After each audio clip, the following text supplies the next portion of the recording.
Hello mga ka-finance! Alam mo ba na may mga gawain tayo na maaring makaapekto sa haba at kalidad ng ating buhay? Sa video na to, pag-uusapan natin ang 9 na bagay na dapat mong iwasan upang manatiling malusog at masaya. Bago tayo magsimula, huwag kalimutang i-like ang video at mag-subscribe para sa ibang mga makabuluhang tips. Tip number 1, pagka-addict sa pagkain. Maraming taong kumakain hindi dahil sa gutom kundi dahil sa emosyonal na dahilan tulad ng stress, lungkot o pagkabagot. Ang sobrang pagkain ay maaaring magresulta sa obesity, diabetes at iba pang seryosong sakit.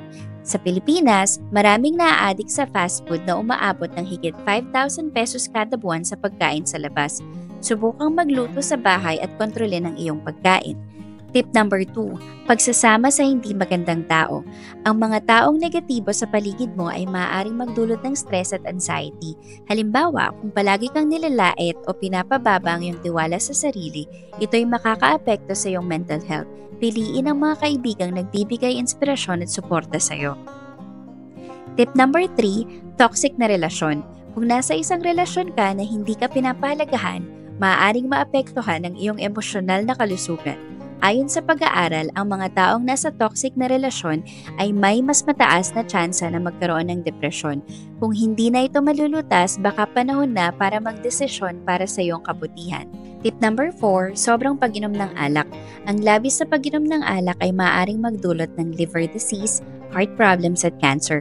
Sa Pilipinas, maraming gumagastos ng mahigit 2,000 pesos kada linggo para sa alak.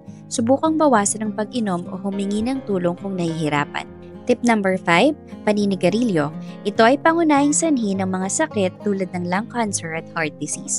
Alam mo ba na 100 to 150 pesos kada isang araw ang pwedeng magastos sa isang kahan ng yosi? Hindi lang kalusugan mo ang pwedeng maapektuhan kundi pati na rin ang mga taong nasa paligid mo. Tip number 6, pagkain ng processed food.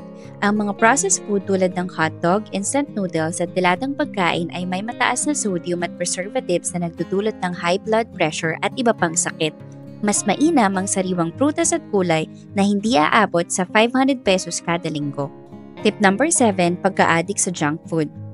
Ang mga ito ay tulad ng chips, soft drinks at fast food ay puno ng asukal at unhealthy fats. Limitahan ang pagkain nito at piliin ang mas masustansyang alternatibo. Tip number 8, sobrang pagkain ng red meat. Ang labis sa pagkain ng red meat ay konektado sa iba't ibang uri ng cancer. Subukang palitan ito ng isda o manok na mas ligtas at mas mura pa sa budget. Tip number 9, chronic stress. Ang sobrang stress ay parang unti-unting lason sa katawan. Maglaan ng oras para sa relaxation, exercise at healthy lifestyle. Iwasan ang utang na hindi kayang bayaran para hindi ma-stress sa pinansyal. Kung nais mong mabuhay ng mas mahaba at mas masaya, iwasan ang mga gawain na ito. I-like ang video na ito kung nakatulong ito sa iyo at huwag kalimutang mag-subscribe para sa iba pang makabuluhang content. Salamat sa panonood at kita-kits sa susunod na video!